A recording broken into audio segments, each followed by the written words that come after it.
अच्छा, आज मैं आप लोगों को बहुत ही इंटरेस्टिंग चीज दिखाने लगा हूँ बैटमैन की। और ये जो सीन है ये जस्टिस लीग की जो एनिमेटेड सीरीज थी उसके सेकंड सीजन की एपिसोड 17 है और एपिसोड का नाम है सीक्रेट सोसाइटी। तो इस वीडियो के बाद अगर कोई देखना चाहे एपिसोड को तो वो देख सकता है। एपिसोड का नाम और मैंने नंबर बता दिया है। अब जस्टिस लीग जो एनिमेटेड सीरीज है मैं तो उसका बहुत बड़ा फैन हूँ, चाहे वो जस्टिस लीग पहली वाली हो या उसकी अनलिमिटेड वाली हो। दोनों सीरीज नेक्स्ट लेवल थी, मजा आ गया था उनको देख के। जब भी देखो मजा आ जाता है। लेकिन वो मैंने बहुत पहले देखी थी तो कुछ सीन भूल जाते हैं ज़हन से। तो अभी मैंने रिसेंटली एक सीन देखा तो मैं वो सीन आपको दिखाना चाह रहा हूँ क्योंकि मैंने उस सीन को बहुत ज्यादा एंजॉय पहले भी किया हुआ है, अब भी कर रहा हूँ और मैं चाहता हूँ कि आप लोग भी करें। अब होता यह है कि बैटमैन जहाज पे जा रहा है और उसको कॉल आती है फ्लैश की। वो कहता है कि बैटमैन मुझे तुम्हारी अर्जेंट हेल्प की जरूरत है, सिनेस्ट्रो मेरे पीछे लगा हुआ है और जल्दी से यहाँ पहुंचो। वो उसे जगह बताता है कहाँ पर पहुंचना है और बैटमैन वहां पर पहुंचता है। अब आप जरा उनकी कॉन्वर्सेशन सुने फ्लैश की और बैटमैन की और आप सोचें कि इसमें अजीब चीज आपको अगर कुछ फील हो रही है तो वो आप नोटिस करें और अपने ज़हन में रखें क्योंकि इस वीडियो के एंड तक शायद वो दोबारा काम आए।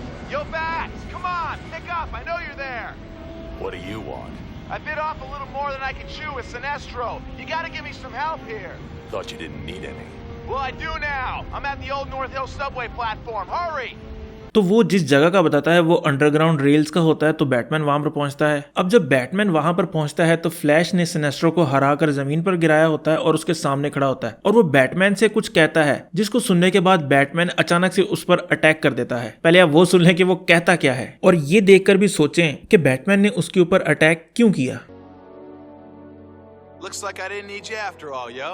But you can help me tie him up. अच्छा, बैटमैन उसके ऊपर अटैक करता है, उसके ऊपर करंट लगाता है और पता चलता है कि वो फ्लैश नहीं क्ले फेस है और सिनेस्ट्रो और वो दोनों मिलकर गेम कर रहे थे। तो ये देखकर सिनेस्ट्रो भी उसकी तरफ बढ़ता है उसे मारने के लिए। तो बैटमैन सिर्फ अपना बैटरैंक फेंक कर सिनेस्ट्रो को हरा देता है। यानी कि आप अंदाजा करें बैटमैन का कि उसने सिर्फ अपना बैटरैंक फेंका है और उसने सिनेस्ट्रो, वो बंदा जिसके पास फेयर वाली रिंग है जो इतनी पावरफुल है, वो ग्रीन लैंटर्न के साथ टो टू टो चले जाता है, उसको उसने सिर्फ एक बैटरैंक फेंक के हरा दिया। यार आप अंदाजा करें बैटमैन का। अच्छा, ये तो हो गया। अब क्ले फेस नीचे गिरा है और वो बैटमैन से पूछता है कि यार मैं पकड़ा कैसे गया। तो बैटमैन का जो वो डायलॉग है ना वो आइकॉनिक है, मैं आपको बता नहीं सकता मुझे कितना मजा आता है उसको सुनकर। तो पहले आप वो सुन ले।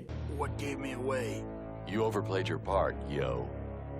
अच्छा, आप क्ले फेस का अंदाजा करें कि वो हारने के बाद ये नहीं कह रहा कि मैं तुम्हें छोड़ूंगा नहीं। वो जाहिर सी बात है मॉन्स्टर है एक किस्म का, तो वो ये नहीं कह रहा मैं तुम्हें छोड़ूंगा नहीं, तू बच के जा, इस तरह की बातें नहीं कह रहा। वो उससे क्रिटिसिज्म ले रहा है कि यार मैं पकड़ा कैसे गया, थोड़ा बताओ तो सही। और बैटमैन भी सबर नहीं कर रहा, उसको क्रिटिसाइज कर रहा है कि किस वजह से तुम पकड़े गए। यार क्या कॉन्वर्सेशन है, क्या मजेदार कॉन्वर्सेशन है। और बैटमैन कितना स्ट्रेट फेस बनाकर ऐसी बात करता है कि लोगों को हंसी आ जाए। तो मैं कल से इस वीडियो को एंजॉय करता, मैंने सोचा कि आप लोग भी एंजॉय करें। और अगर आपके पास ऐसी कोई वीडियो है बैटमैन, सुपरमैन या ऐसी किसी भी चीज की तो आप लोग मुझे बता सकते हैं कमेंट में, उसके ऊपर भी वीडियो बन सकती है।